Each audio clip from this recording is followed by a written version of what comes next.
അസ്സലാമു അലൈക്കും വറഹ്മത്തുള്ളാഹി വബറകാതുഹു. വളരെ പ്രധാനപ്പെട്ട ദിവസങ്ങളിലൂടെയാണ് നമ്മൾ കഴിഞ്ഞുപോയിക്കൊണ്ടിരിക്കുന്നത്. ഒരു വിശ്വാസിയെ സംബന്ധിച്ചിടത്തോളം ഇനിയുള്ള ഓരോ ദിവസങ്ങളും അവർക്ക് പ്രധാനപ്പെട്ടതാണ്. കാരണം പരിശുദ്ധമായ റമദാനു ഷരീഫാണ് നമ്മിലേക്ക് ആഗതമായി കൊണ്ടിരിക്കുന്നത്. റജബും ഷഅബാനും റമദാനിനെ വരവേൽക്കാനുള്ള സുന്ദരമായ മാസമാണ്. റജബിന് നല്ല പവിത്രതയുണ്ട്. മുത്തനബി സല്ലല്ലാഹു അലൈഹി വസല്ലം തങ്ങൾ പറഞ്ഞിട്ടുണ്ടല്ലോ, സ്വർഗത്തില് റജബ് എന്ന് പറയുന്ന ഒരു പുഴയുണ്ട്.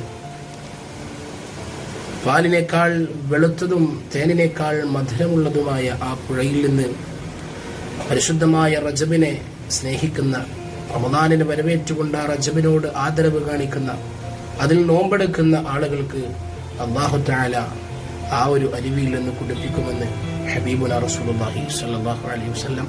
അല്ലാഹു തആല നമുക്ക് തൗഫീഖ് നൽകി അനുഗ്രഹിക്കട്ടെ. അസ്സലാമു അലൈക്കും.